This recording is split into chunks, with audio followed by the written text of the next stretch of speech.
की बात है जब कृष्णानगर राज्य में राजा विक्रमादित्य का राज था। वो एक बहुत ही न्यायप्रिय और कर्मठ राजा थे। सर्दियां नजदीक थीं। ऐसे में राज्य मंत्री विक्रमादित्य से वार्तालाप कर रहे थे। महाराज, पिछले वर्ष हमारे राज्य में ठंड के कहर से निर्धन परिवारों ने अत्यंत कठिनाइयां उठाई थी। ठंड की वजह से कई परिवारों ने अपनों को ठिठुर ठिठुर कर मरते हुए देखा था महाराज, क्योंकि उनके पास सर्दी से स्वयं को बचाने के लिए पक्के घर नहीं थे और न ही गर्म कपड़े और बिस्तर इत्यादि थे। घर का तापमान ऊष्म रखने के लिए कोयले या लकड़ियों की व्यवस्था भी नहीं थी महाराज। ये तो अत्यंत दुख की बात है मंत्री जी। मंत्री जी, इस वर्ष किसी निर्धन परिवार को सर्दी की वजह से ऐसी परेशानी नहीं होनी चाहिए और न ही सर्दी के कहर की वजह से किसी निर्धन की मृत्यु होनी चाहिए। हमारी तरफ से सभी निर्धन परिवारों को सहायता स्वरूप गर्म कपड़े और बिस्तर इत्यादि दिए जाएं। जिनके घरों की हालत ठीक नहीं है उनके घरों की भी मरम्मत राजकोष से करवाई जाए। इसके साथ ही सभी निर्धनों के घरों में कोयले भी पहुंचाए जाएं, जिन्हें रात के समय जलाकर वो अपने घर को ऊष्म रख सके और चैन की नींद सो सके। ये उद्देश्य अति उत्तम है महाराज, परंतु बिना जांच किए खुले में ये मुनादी करवा दी गई तो हो सकता है कि जिन लोगों के पास ये सब कुछ पहले से हो वो भी इसका अनुचित लाभ लेने के लिए झूठ का सहारा ले महाराज, और असली निर्धन परिवारों तक हम सहायता ना पहुंचा पाए। बात तो आपकी बिल्कुल सही है। तो आप ऐसा कीजिए, आप अपनी ही एक टुकड़ी के साथ पूरे राज्य का भ्रमण कीजिए और उन सभी निर्धनों के नाम सूचीबद्ध करिए जिनको सहायता पहुंचनी चाहिए। उसके बाद उन सभी के दस्तावेजों को तैयार करके हमारी राजसी मोहर लगवाई जाए। उसके बाद ही वितरण प्रारंभ किया जाए। अति उत्तम महाराज, अति उत्तम। जैसा महाराज का आदेश।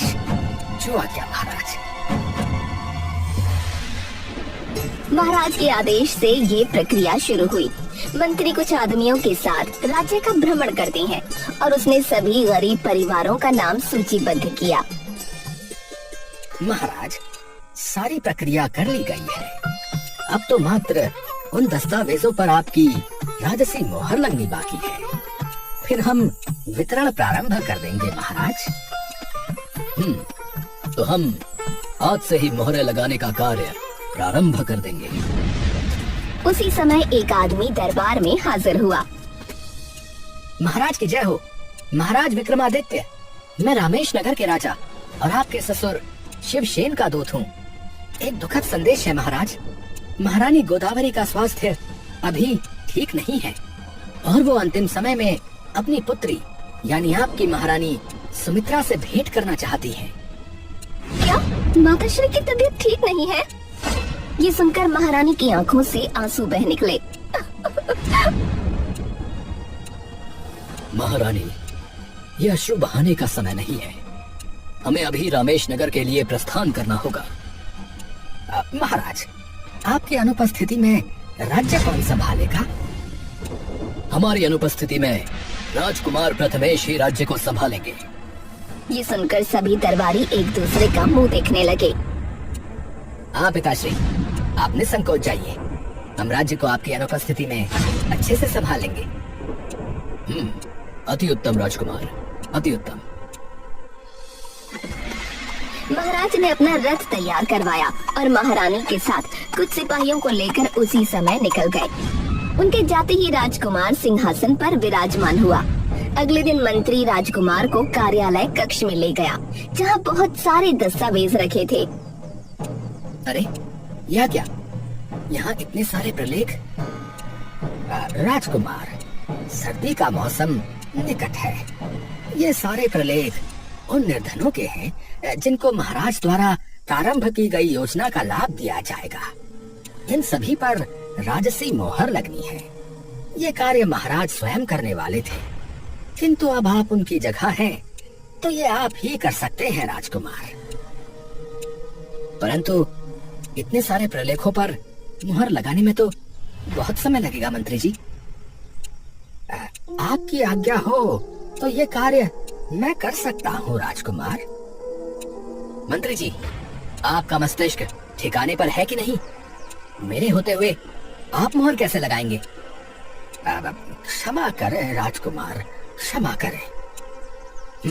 तो ठीक है, आज संध्या में हमारे मित्र हमसे मिलने आने वाले हैं, तो उनके स्वागत के लिए बढ़िया प्रबंध किया जाए।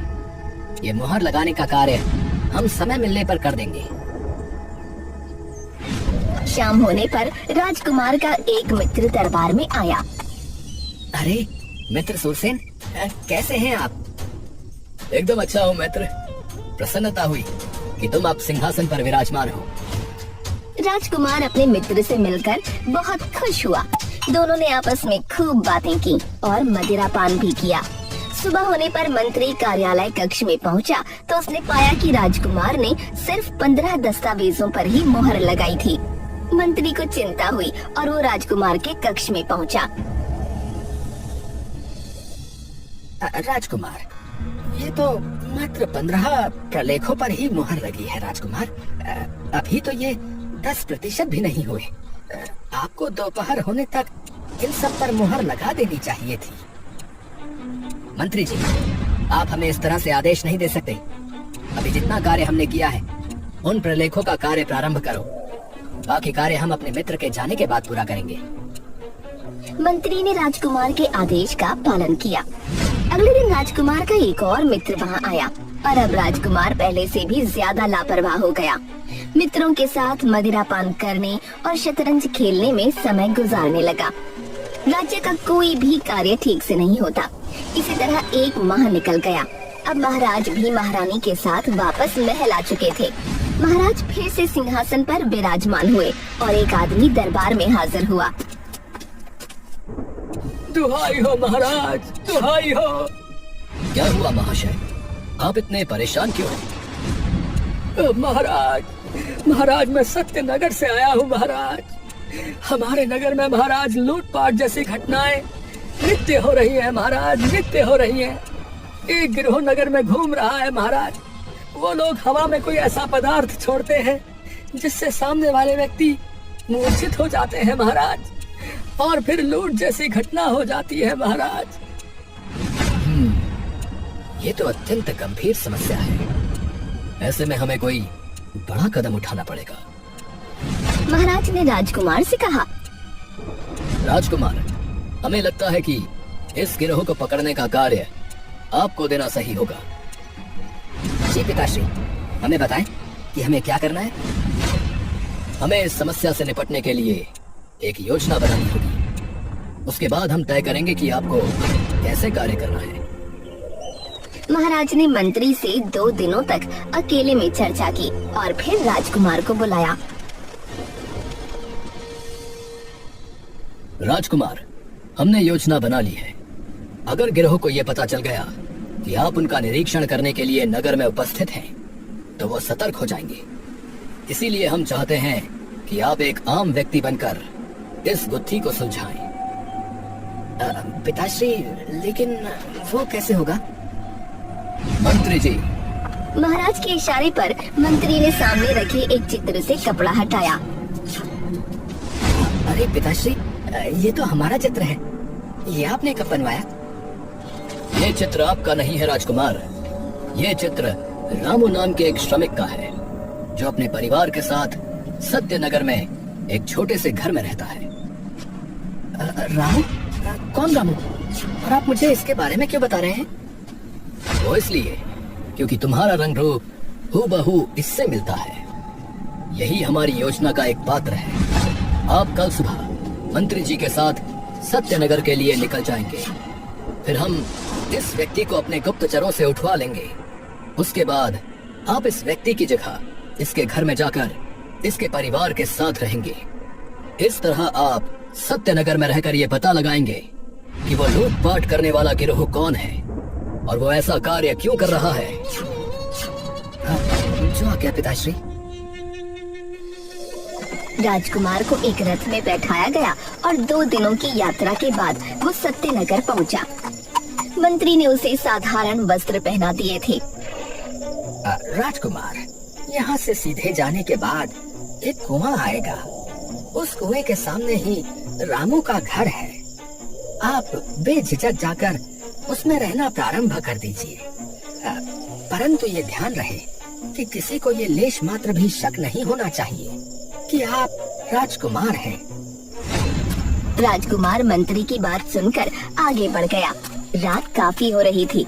उसने देखा कि रामू के घर के बाहर एक औरत अपने बच्चे के साथ खड़ी हुई थी। कहाँ रह गए ये? अभी तक वापस नहीं लौटे। मुझे तो डर है कि कहीं इनको भी उस गिरोह ने लूट न लिया हो। तभी राजकुमार, जो कि अब रामू बन चुका था, वहाँ पहुँच गया। कहाँ थे आप? पता भी है मैं कितनी परेशान थी। लगता है यही रामू की स्त्री माधवी है। अरे बस क्या बताऊं, सत्यनगर में राजकुमार की सवारी निकल रही थी, इसलिए सभी रास्ते बंद कर दिए गए थे। उस नास पीटे राजकुमार को भी आज ही निकलना था। अगर वो न निकलता तो आप समय से घर पहुंच जाते। अरे माधवी, ये तुम क्या कह रही हो? वो हमारे राजकुमार हैं। हमें उनके बारे में ऐसे नहीं बोलना चाहिए। जो काफी छोटा सा घर था, छत भी काफी जर्जर नजर आ रही थी। खिड़की पर न कोई दरवाजा था, न पर्दा, और जमीन पर बस एक चटाई बिछी थी। आप हाथ मुंह धो लीजिए, मैं खाना लगाती हूँ। राजकुमार ने देखा कि कोने में नाली के पास ही एक नल लगा है। अरे यहाँ तो कोई स्नान गृह भी नहीं है। ये लोग इतनी सी जगह में कैसे स्नान इत्यादि करते होंगे? राजकुमार हाथ पैर धोकर कमरे में वापस पहुंचा। माधवी ने रोटियां, कद्दू की सब्जी सबके लिए परोसी। अरे ये क्या, मात्र कद्दू की सब्जी? क्या हुआ आज आपको? ये कद्दू की सब्जी तो आपकी मनपसंद है ना? ऐसे हैरान क्यों हो रहे हो? अरे अरे, ये मैंने क्या बोल दिया? अरे अरे कुछ नहीं, मैं तो मात्र हास्य कर रहा था। ये कहकर राजकुमार ने खाना शुरू कर दिया। ये सब्जी तो ठंडी हो रही है, अभी गर्म नहीं है क्या? सर्दियाँ शुरू हो गई हैं जी, अब तो सब्जी ठंडी ही मिला करेगी, क्योंकि हमारे पास सर्दियों में घर को गर्म रखने के लिए कोयले नहीं है ना। अरे हाँ, मैं तो भूल ही गया था।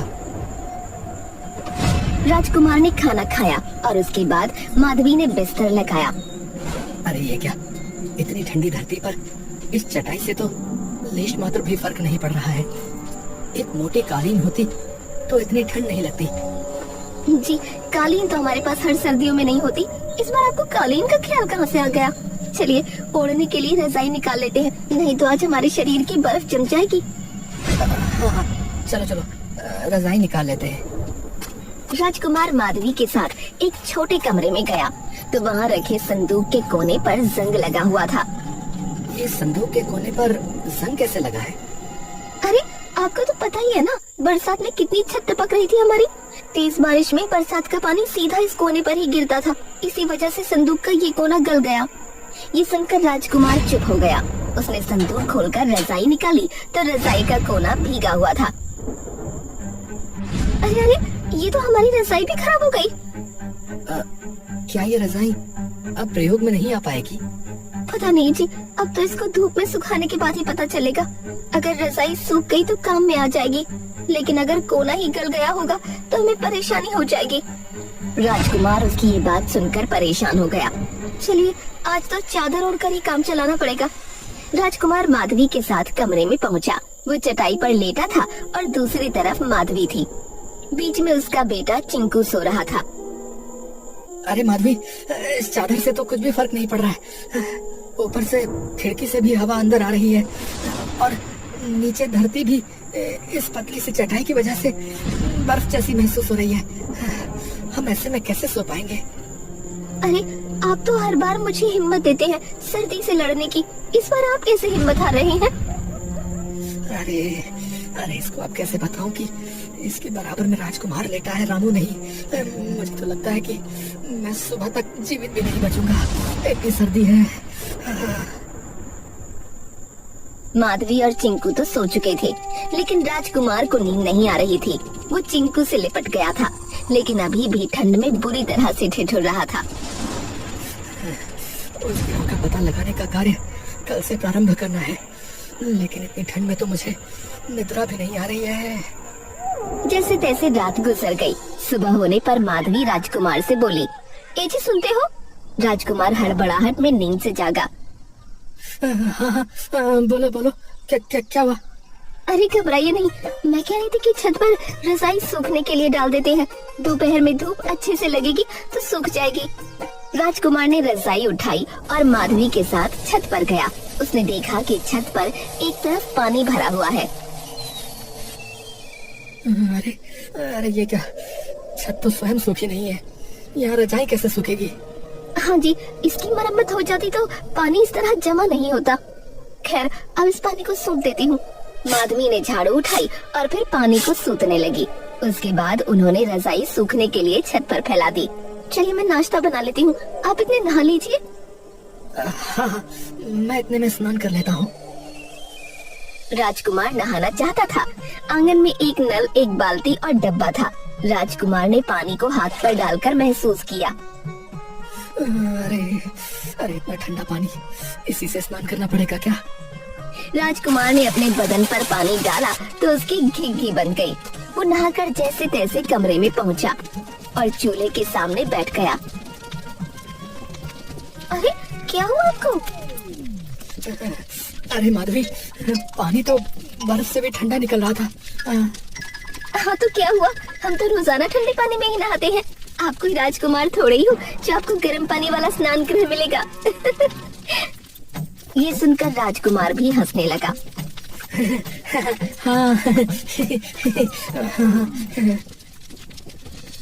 माधवी ने राजकुमार को चाय निकाल कर दी और खाने के लिए कुछ चने दिए।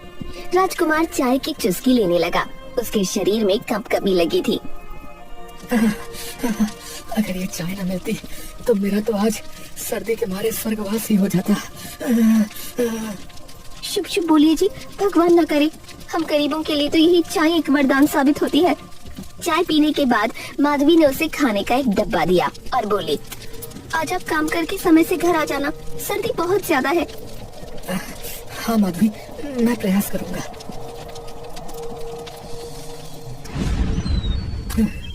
मंत्री जी ने कहा था कि मुझे यहाँ एक व्यक्ति मिलेगा जो मुझे आगे की योजना के बारे में बताएगा। राजकुमार डब्बा लिए घर से निकला और फिर बाजार में जाकर चौराहे पर बैठ गया। राजकुमार वहाँ बैठा उस आदमी के आने का इंतजार करने लगा, लेकिन दोपहर होने तक भी उससे वहाँ मिलने कोई नहीं आया। अरे बाप रे, अभी तक भी कोई नहीं आया।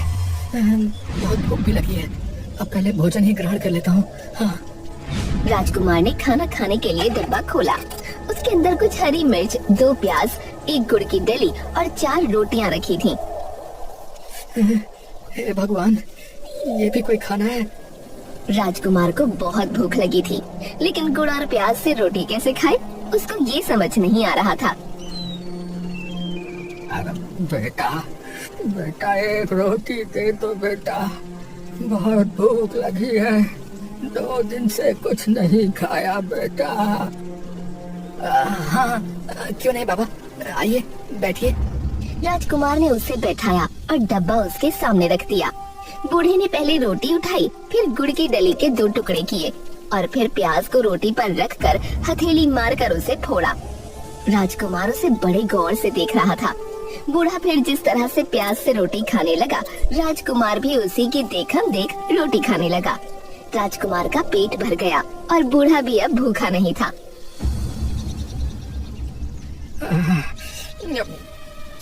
भगवान तुम्हारा खूब भला करे बेटा, खूब पूतो फलो, खूब सुखी रहो बेटा।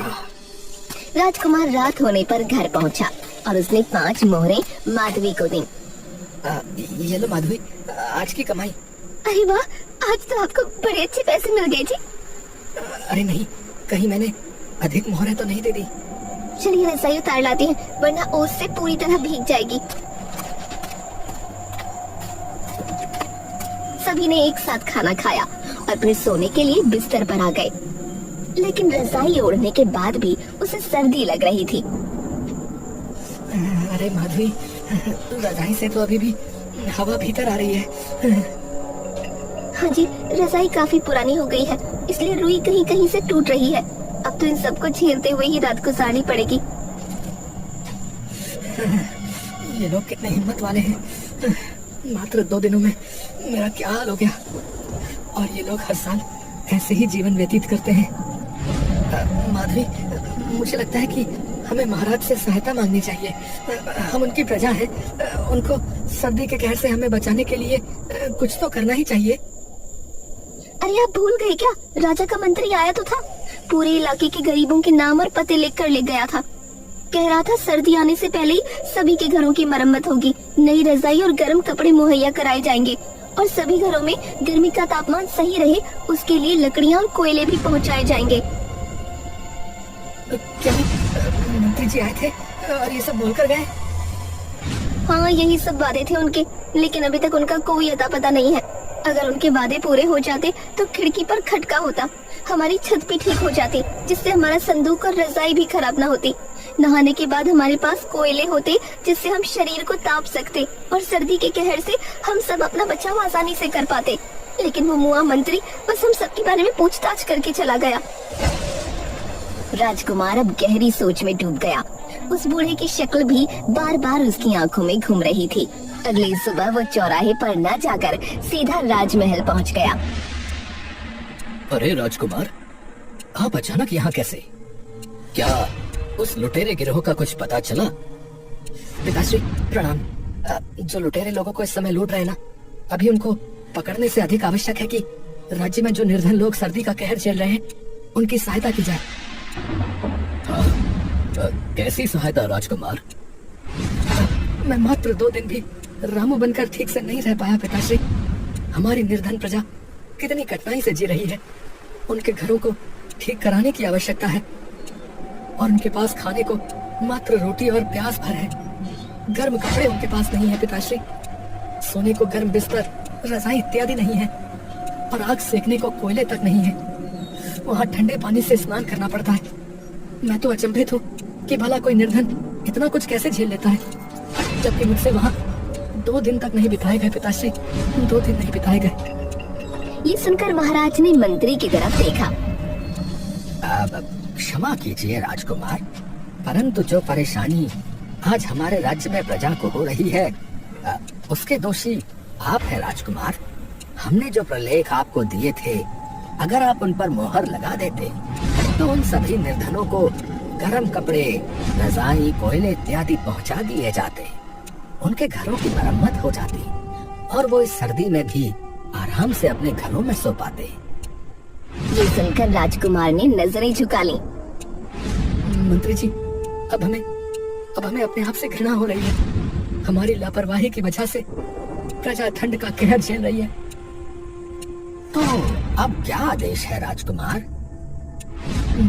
मैं उन सभी प्रलेखों पर मोहर लगाने का कार्य आज ही प्रारंभ करता हूँ। आप शीघ्र अतिशीघ्र योजना का लाभ प्रजा तक पहुँचाना प्रारंभ करें। ये कहकर राजकुमार कार्यालय कक्ष में गया और सभी दस्तावेजों पर मोहर लगाने लगा।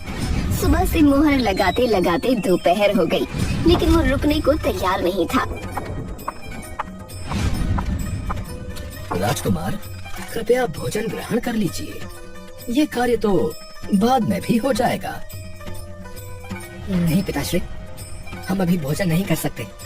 हमारी प्रजा प्याज से रोटी खा खा कर जीवन व्यतीत कर रही है, तो क्या हम उनके लिए एक दिन भूखे नहीं रह सकते? शाम होने तक राजकुमार ने सभी दस्तावेजों पर मोहर लगा दी और फिर से 5 मोहरें लेकर रामू माधवी के पास पहुंचा। कुछ ही दिनों में गरीब प्रजा के घरों की मरम्मत शुरू हो गई। उनको रजाई और गर्म कपड़े भी पहुंचा दिए गए। इसके साथ ही हर घर में कोयले की बोरियां भी पहुंचाई गईं। माधवी भी अब बहुत खुश थी। माधवी, अब तो तुम प्रसन्न हो ना? देखो, महाराज ने हमारे लिए कितना कुछ कर दिया है। हाँ राजकुमार, अब तो लगता है कि सर्दियाँ आराम से निकल जाएंगी। ये सुनकर राजकुमार हैरान रह गया। उसी समय महाराज, मंत्री और एक आदमी वहाँ आ पहुँचे। माधवी, तुमने मुझे राजकुमार कहा? तुमने मुझे कैसे पहचाना? और पिताश्री, आप अचानक यहाँ कैसे पहुँचे? राजकुमार, सत्य यह है कि असल में राजू नाम का कोई श्रमिक है ही नहीं, और माधवी इस किशन नाम के किसान की पत्नी है। उसने हमारे कहने पर ही आपको अपना पति समझने का नाटक किया था। आपने हमारी अनुपस्थिति में जिस तरह से लापरवाही करके प्रलेखों पर मोहर नहीं लगाई थी, उससे हमारी प्रजा को क्या क्या मुसीबतें झेलनी पड़ रही हैं, इसका आभास आपको कराना आवश्यक था। हमें प्रसन्नता है इस बात की कि आपने अपनी भूल मानी और अपने कर्तव्य को निभाया। ये सुनकर राजकुमार ने महाराज के आगे हाथ जोड़ लिए। क्षमा करें पिताश्री, क्षमा करें। अब हम कभी अपने कर्तव्य को लेकर लापरवाही नहीं करेंगे। अब राजकुमार का दिल पुरसुकून था। राजकुमार आज भी खाना खाते समय जब प्याज की तरफ देखता है तो उसे याद आ जाता है कि कड़कती सर्दी में कभी इसी प्याज ने उसकी भूख मिटाई थी।